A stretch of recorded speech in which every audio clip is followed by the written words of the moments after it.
So back to Denice. How is it that he has that many people? Like I was thinking of what's his name, the drummer, Amir. Questlove. How does he have more than Amir, yo? He's on the fucking Late Show. What the how?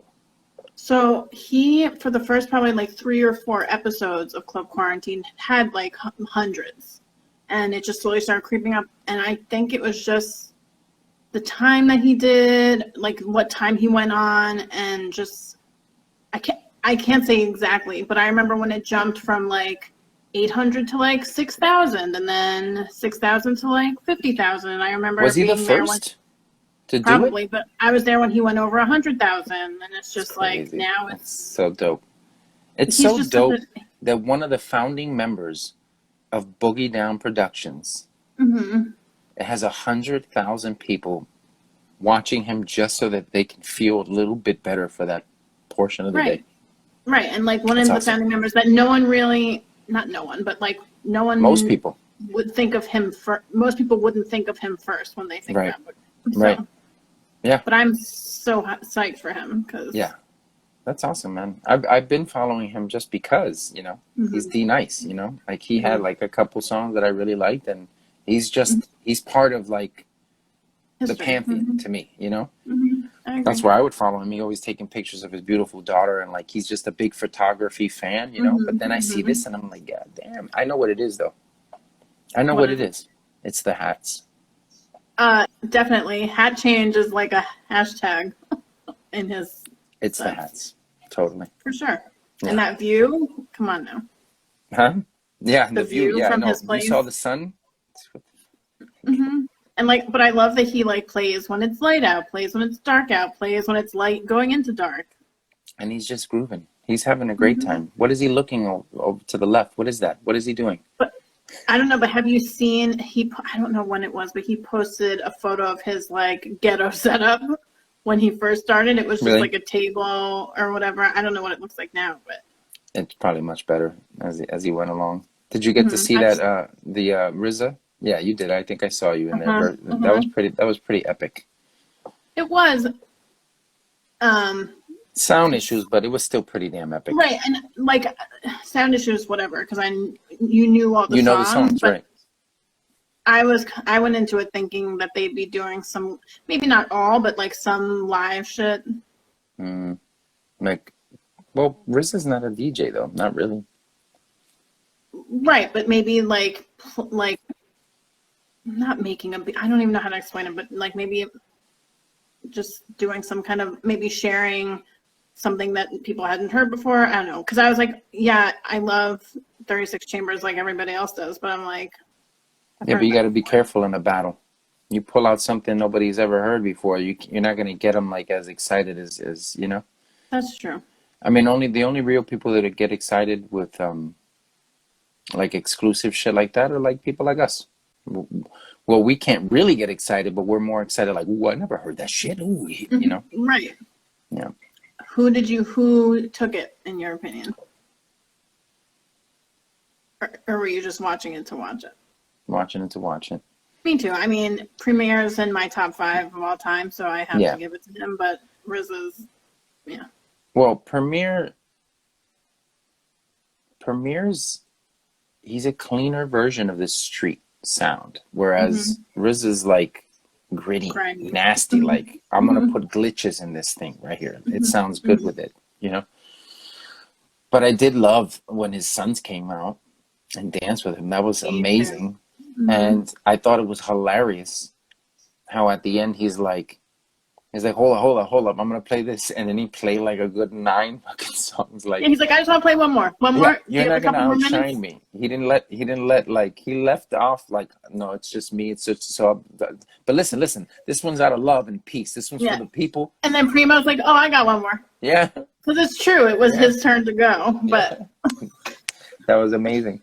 I feel a little bad about missing Badu and Scott. Oh, why I didn't did get you to miss see that that one? because I don't know. Like, I didn't at the time. I don't know. I get distracted with life. Did you see I that they had? I saw it on YouTube, like the first half, and it was amazing.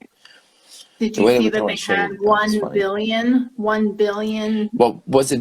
I think touches? Jill Scott posted something about the way she broke it down was 1 billion, but like it's just 1 billion people were speaking about it, sharing it, posting Right. it. It's not That's like 1 insane. billion tuned Yeah, yeah, in, yeah. but yeah. That's just insane still. Hmm. That goes to show you how She's much. one of my favorites too. Who? Badu? Jill, well, Badu Both of obviously, them. but Jill Scott is Oh like yeah. she has my whole heart. Yeah, she's amazing. Her first album just blew my mind. I love that album. And her smile is ridiculous too. Yeah, she's got Nothing beats. the last smile that I saw like that was Shanice. Remember Oh, Shanice? I love your smile. Yep. Hmm. That was a dad joke. That's what that was right there. I Hmm. apologize. No, that's fine. I appreciate it. So before the video cut out, I literally just have one more question. If there's Okay. anything else that you wanted to add or promote or talk about, or Before the question? doesn't matter. Oh, well, Just so like the only thing I guess I could promote um is like I said, I'm just working right now. It'll come out when it comes out, but most of it is done. Knowing in Deuce, he's such a perfectionist, he'll probably like perfect it for another specific amount of time that I won't go into. But I'm thinking about do you have to calling it. rein him in? Oh Do you no, have to rein him? Like, do you tell him like, "Hey, it's been enough time"? no, he's not like that. Once I give him something and he likes it, he's, you know what I mean? Mm-hmm. He dives. But I can say that I'm thinking about calling it A View of Heaven from a Seat in Hell. I love long ass fucking titles. Mm-hmm. And I've been talking to Maneuvers too about working on an album, because we came up with that album. It was under me, but it was a Miles album. That's us. When we're together, we're Miles. And I've been talking to him. He's going through it too, like where he's not getting inspired, you know. And I know that if I went over there to the house, you know, we hung out in the studio, it would change, you know, because that's the way he likes to vibe too, you know. But I'm over here, he's over there. But we've been talking about making music too. So let's see. I just start making music and just putting up stuff. I was just like, you know what? Let me put up my stuff. I'm always putting up like I funny was gonna stuff. ask, like, what inspired you to start posting I it? was just like, I was like getting into the kick of recording, and I was listening to my stuff, and I'm like, I don't have enough shit here on Instagram of like my music. And now that you could like record stuff with the phone, you know what I'm saying? And like all of this, I'm just like, you know what? Fuck it. I've been posting all kinds of like art and my kids and, you know, all of this. Let me just put some music. And then through that, you know, people responding to it and all of that, I've just been like, oh my God, people still give a shit, you know? And it's just actually inspired me more to like, you know, write and record. You need to share Gender Affection. Oh, okay. That's the song that made me kind of like follow you or try to find you after that show. I was thinking The about, chorus like stuck with me for years after that show. was that the first time that you heard it at the actual show? I hadn't heard of you before then. That was an amazing night. I think my cousin was there, wasn't she? Fucking Wasn't my hot cousin as hell, there? though. Yeah. Maybe. IO, right? Was IO? I don't remember. It's IO Lounge, wasn't it? Like right by the Denice? Someone literally asked me earlier tonight where it was, and I was like, all I remember is it was a room, and then you went up into another room to see the main show, and it was so fucking hot in there. Blacksmith Sundays is on here. He's another cat that he's a cool cat. We're I working like that together. he likes that song too. Huh? I said I like that he likes that song too. Yeah. Yo, what's up, Black? Yeah, that night was crazy because I opened up for Atmosphere, but that was my first time seeing, I think I told you, seeing Brother Ali. I love that dude, man. That guy is like the spitting image of righteousness in hip hop. You know, before him, it was at the time, but a little bit more rugged. But you know, that's like Poor Righteous Teachers. He's like Poor Righteous Teachers or Brand Nubian. That vibe to me now. And I still feel like so many people don't know who he is. Oh my God, and he's just soul. I've never heard soul from a hip hop MC like that. Maybe Pharoah, because you know Pharoah Muncha do ya, but the way Brother Ali flows. He's got that almost like a gospel singer. It's dope. He's nasty, but he gave me props. Like as soon as I got off, I think he went on after me. He did. And he was like, "Yo, that was a good set, man." And I'm like, "Thanks, yo." He's like, "That's really good." Like he emphasized it a little bit. You know, you get props. You'll get props. Yeah, it wasn't like, just dope. like saying it to say No, it. he wanted to say it again, and I was like, "Dope." And then I've never. So then when I saw him, I was like, "Yo, that dude thinks my shit is fresh. He's fresh." And that's a good compliment, you know? I thought he took that night. Like, oh my God. His show was way better. His show was way better. I'm friends with his wife. Oh, really? Yeah. Just randomly. I was friends with her for a long time. And then I bet you she's awesome too. She's the best. Yeah. But yeah. Oh, and then I didn't include this in my questions, but I wanted to ask because I've always wanted to. Where did the name Seven Star come from? Church. So it started off as 7. You know, 7 trumpets, 7 days it took God, you know, 7 deadly sins, whatever. It's just the number. And I like the way I would write it because I was trying to do graffiti too. And then I added the star because I eventually started to think that God isn't, that God is the personification of the universe. So I figured the star, that's what we are.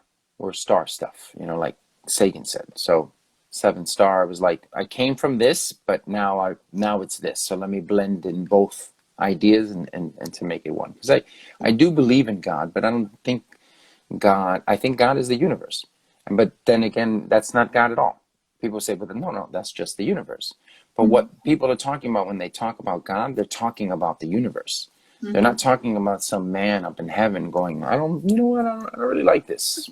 You know, that's not right. I'm gonna have to do something about this when I feel like it. Right now, I'm just gonna let them go crazy. Later, I'll capture the devil, put him in an abyss for 1,000 years, let him out again later to see if he can fuck with people again, and then I'll chill. So I don't believe that. I think they just, you know, like with all the gods, they personified the sun, they personified the moon. Eventually, we're going to personify the whole fucking universe, right? So that's what I think God is. It's the personification of the universe. The universe is conscious, but not conscious. Alive, but dead. You know, there's matter and antimatter. It's both. It's all things. You know, the all is God. But so that's what I figured out in the end. So I just ended up leaving it. My AKA is John Doe Lamarckian, which means, see, okay, that's what I wanted to tell you. The story of John Doe Lamarckian cover. The one that's behind me? The one of the elephant on the Waterpark slide. Yes. I can't see it, but yes. It's backwards. I'm pissed. I was trying to figure out It's fine, but you see him, he's about to slide on this little water slide? Okay. So my idea was way more abstract than that, and I don't blame Press, who's the dude who did the cover. I don't blame him. But he did tell me at the time, I don't believe in that. So I was kind of, I always have a little baby beef because he said he didn't believe it. But what my concept was, it was way too abstract, so he couldn't have done it. But I had read this book about this dude named Lamarck, a French biologist, and he had ideas of evolution. And so he agreed with Darwin that, you know, it's what's that, the Darwin thing that it's like, you know, damn it, I'm forgetting the phrase. Trying to think of Darwinism? Yeah, like Darwin. The whole point behind it?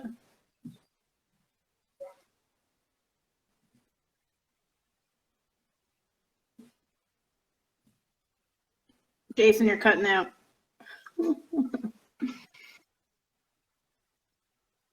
Better?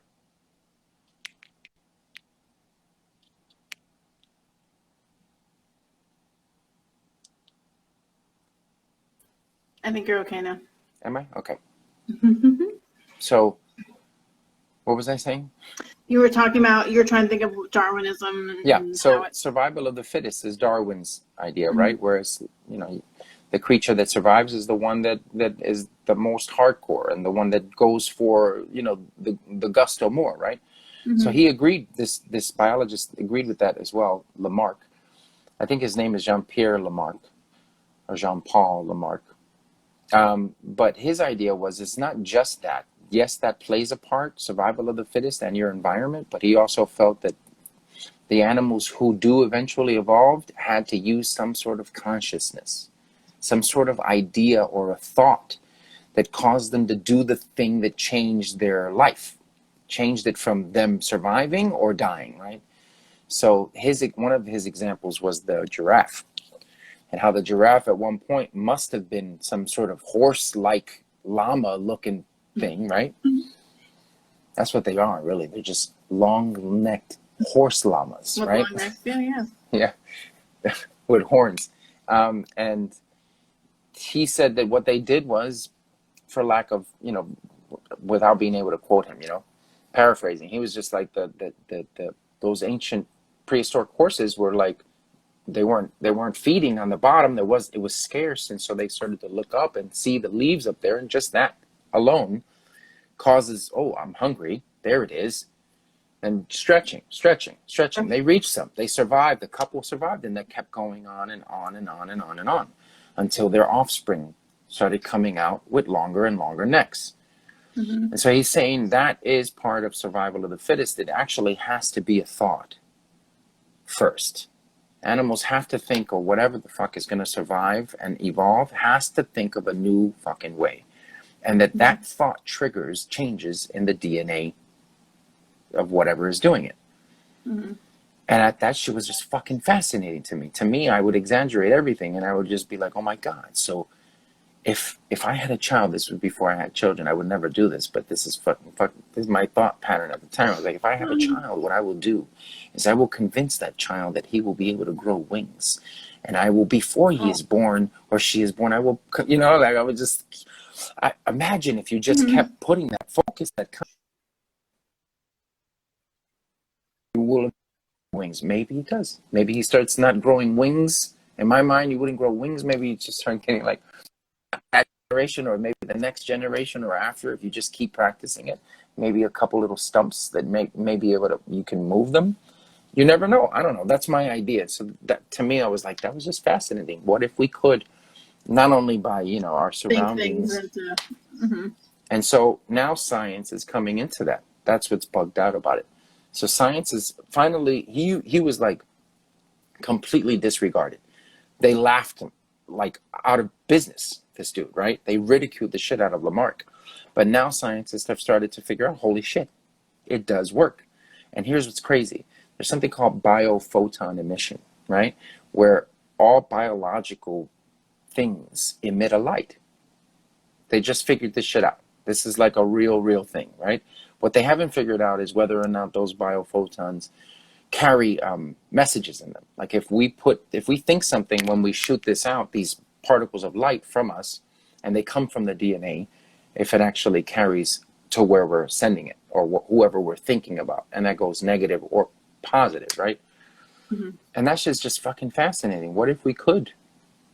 I've been writing about biophoton emissions in my rhymes for like the past fucking 8 months. It's just biophoton, and I'm like, I can't keep using this shit, but it's like I can't help it. It's like I read this, not to like take up too much of your time, but I You can talk as long as you want. I read this a long time ago about this experiment. So I'm trying, you know how you read something one day, and then like a couple years later you read something else, and it connects like a piece of the puzzle for the first shit that you read, and you're like, wait a minute. And then that's the rabbit hole right there. The first time it was like, oh, that's pretty cool. And then you hear like evidence of it, and you're like, what? And then you shoot, right? So apparently scientists are able to, long story short, emotions affect physically how your DNA moves, right? So if you're feeling sad, it does something. If you're feeling angry, it like tightens the helix. Every emotion does some sort of weird thing to your DNA. Turns out that the biophotons come from DNA, right? So and not only that, but they were able to isolate blood and take the shit out of patients and watch their blood under observation, doing the same shit instantaneously as the blood inside of the patient's actual body. So even outside of your body, your DNA is still connected to you, which kind of may explain also that whole, when people get transplants and shit and they don't know where the fuck these memories are coming from, but it's because the information is retained in the DNA, and maybe still whatever the person was feeling is they're feeling it as well, blood transfusions or whatever. Mm-hmm. But to me, that shit is fascinating, because what if that's it? What if that's really what it is? And we just haven't really, we're like coming around to ancient knowledge, like just coming around to it now when it was already like known for millennia, Mm-hmm. Like if I put the right emotion into something that I want to accomplish, whether it be graduating or whether it be healing my friend's fucking cancer or some shit, if I put the right emotion into it, then maybe I am actually shooting quantum particles that contain the messages that will be absorbed by this person or whatever. Maybe I change the line of the future. You know what I'm saying? By convincing my own brain and my own body's atoms, nah, you're going to graduate, rather than be like, mm-hmm. I don't know, Mm-hmm. It's the secret, right? It's not a secret. That shit's been like known for forever. Just that, somebody was like, what, let's make some money off of this well-known. That could be similar to the whole like placebo effect. True. What do you mean? As for like how this actually like positive thinking, like maybe I don't even know how. Like as you were talking, it made me think about it. Just how like maybe people who stay positive and happier are more easily cured or go into remission. I was just thinking. Well, yeah. Cancer but something's going on. See, how do you explain? And this is true. But how do you explain like corrupt ass preachers and pastors and their congregations and people? I mean, I know some of them are lying, but some of them are not lying. Some of them are walking out there like for real, they're not feeling what they were before. And it has mm-hmm. nothing to do with the preacher. It has to do with strength in numbers. It has to do with everybody thinking the same kind of shit at the same kind of time. You know what I'm saying? Like, I really feel like if we really knew this about ourselves, like, I feel that it would be an amazing experiment, right? To have like maybe some terminally ill patients, right? You bring in like a few of them who really just are open to like try something, right? They're going mm-hmm. to pass away. So let's try anything, like Andy Kaufman in The Last Days. He tried everything. He went everywhere, So maybe we fill up a football stadium, you know what I mean, of just people. Like they would normally go to a game, and then you line up everybody from the hospice. You line them up on the field, and you have everybody just saying, like, you no longer have cancer, and it's gone. You no longer have cancer, and it's gone. And everyone in unison, all at the same time, saying it.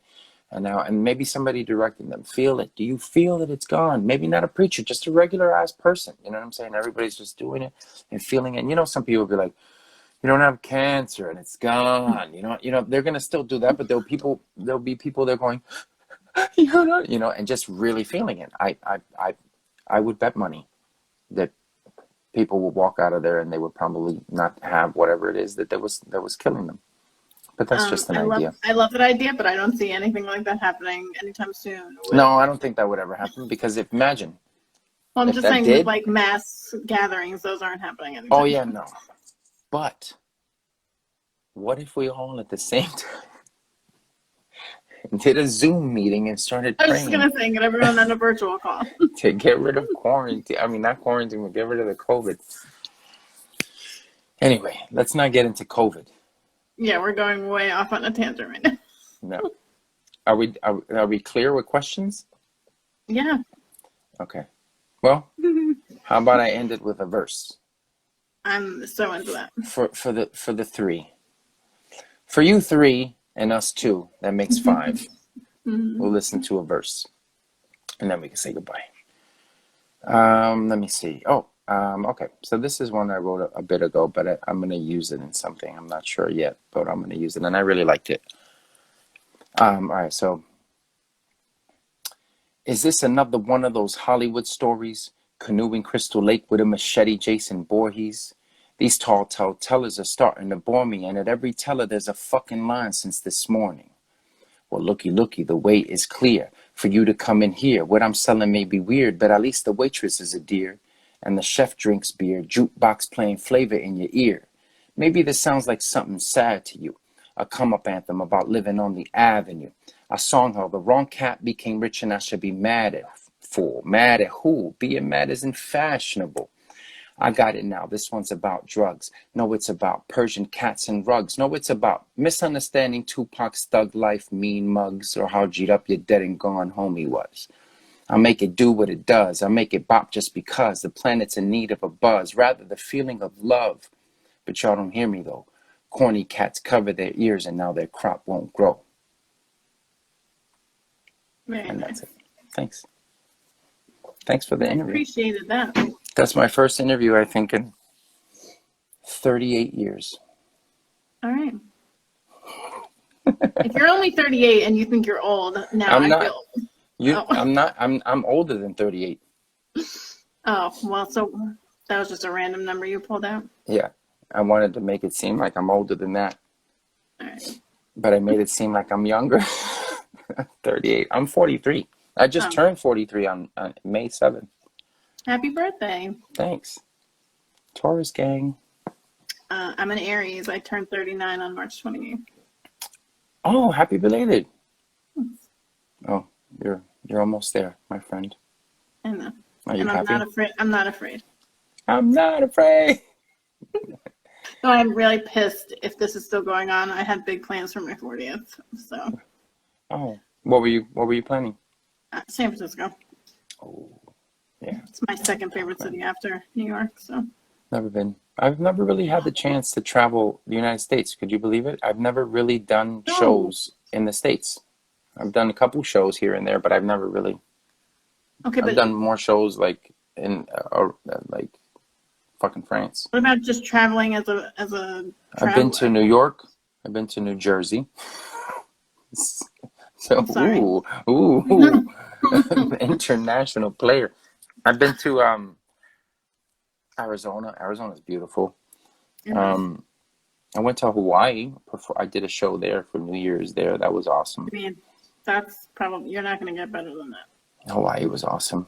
But no. No, you need to go to San Francisco.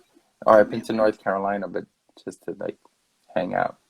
That's I want to nice go. Too. My wife is from California. Where? I believe Modesto and the Valley, and she was all over the place. She wants to take us to San Diego. She still has family there. That's beautiful too. Mm-hmm. Yeah, I've never been to Cali. I'd love to go to Cali. I have a bunch of really good friends over there. So I think LA, Ryan is still out there, and Deuce still lives out there. A couple people still live out there. So and hopefully you have every reason. Mm-hmm. Yeah, hopefully when I finish this album, I'll get to like visit some places. Hopefully, we'll see. Maybe figure out how we release it, but I'll keep you posted. Please do. I shall. And give your little boy a hug for me. I will.